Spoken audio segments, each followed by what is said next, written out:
اعوذ باللہ من الشیطان الرجیم بسم اللہ الرحمن الرحیم۔ تمام ہی دیکھنے اور سننے والوں کو السلام علیکم ورحمۃ اللہ وبرکاتہ۔ سامعین محترم، آج جو ہمارے پاس سوال ہے وہ ہے کہ نماز اشراق کا وقت کب شروع ہوتا ہے، کتنی رکعتیں اس میں ادا کی جاتی ہیں اور کیا اس کے فضائل ہیں۔ تو نماز اشراق جو فجر کا جو وقت ہے، جو ہم اپنے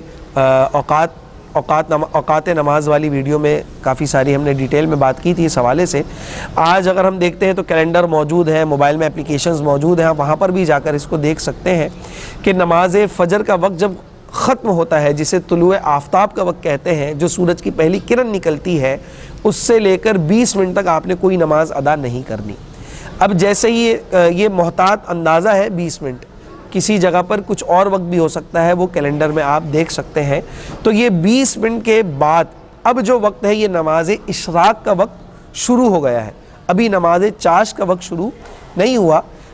کچھ فقہاء کرام یہ بھی فرماتے ہیں کہ نماز اشراق اور چاشت کا وقت ایک ساتھ شروع ہوتا ہے اور ایک ساتھ ختم ہوتا ہے۔ یہ بھی کچھ حد تک بات درست ہو سکتی ہے، مگر جو محتاط اور مستند جو طریقہ ہے وہ یہی ہے کہ نماز اشراق کا وقت یہاں سے شروع ہوا ہے کہ جب فجر کے بعد 20 منٹ، فجر کا وقت ختم ہونے کے بعد 20 منٹ، اس کے بعد نماز اشراق کا وقت شروع ہو گیا۔ اب اس میں کم سے کم 2 رکعت ادا کرنی ہے، یہ نوافل ہیں، کم سے کم 2 رکعت، اور جو میکسیمم ہے، جو زیادہ سے زیادہ اس کی تعداد ہے وہ 12 رکعت، نماز اشراق کی بھی اور نماز چاشت کی بھی۔ اس میں جو اس کا ختم ہونے کا وقت ہے وہ جیسے ہی ضحوہ کبریٰ کا وقت شروع ہوگا، جب سورج بالکل سوا نیزے پر جس کو کہا جاتا ہے آ جاتا ہے، جب بالکل سر کے اوپر آ جاتا ہے، جب ہمارا سایہ ہمارے پاؤں کے نیچے ہوتا ہے، سایہ جب پورا غائب ہو جاتا ہے، تو یہ جو وقت ہے جسے ضحوہ کبریٰ کا وقت کہا جاتا ہے، کراچی کے اندر تقریباً جو ہے وہ 50 منٹ کا یا 45 منٹ کا یہ اس وقت چل رہا ہے، کہ جس میں ظہر کے وقت سے پہلے ہوتا ہے یہ وقت، جو زوال کا وقت بھی کہلاتا ہے۔ یہ وقت جیسے ہی شروع ہوگا تو نماز اشراق کا وقت ختم ہو جائے گا، اور رکعت میں آپ کو بتا چکا ہوں کہ کم سے کم 2، زیادہ سے زیادہ 12۔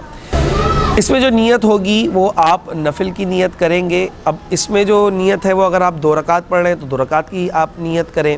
اگر جو ہے وہ 4 رکعت ادا کر رہے ہیں تو ایک ساتھ ادا کر رہے ہیں تو 4 رکعت کی نیت کریں، اور اگر 2 رکعت کی کریں گے تو وہ ساری 2 رکعت کی آپ ادا کریں گے، اور اگر آپ جو ہے وہ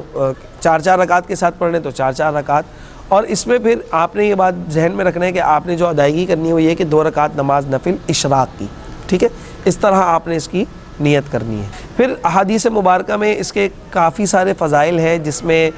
اگر جھاگ کے برابر اس کے گناہ ہوں تب بھی وہ معاف کر دیے جاتے ہیں، یا جو ہے وہ اس کو حج اور عمرے کا ثواب ملتا ہے، یا پھر جو ہے وہ اس کو استغفار یعنی کہ اس کی بخشش ہو جاتی ہے، یا پھر جو ہے وہ رب تبارک و تعالی جنت میں اس کے لیے سونے کا محل بنائے گا، اور دیگر اس طرح کی بہت ساری احادیث مبارکہ اور بہت سارے فضائل اس کے ثبوت میں اور اس کے ذکر میں ہمیں ملتے ہیں۔ یقیناً آپ کو یہ بات اور یہ مسئلہ سمجھ میں آ گیا ہوگا۔ آخر دعوانا ان الحمد للہ رب العالمین۔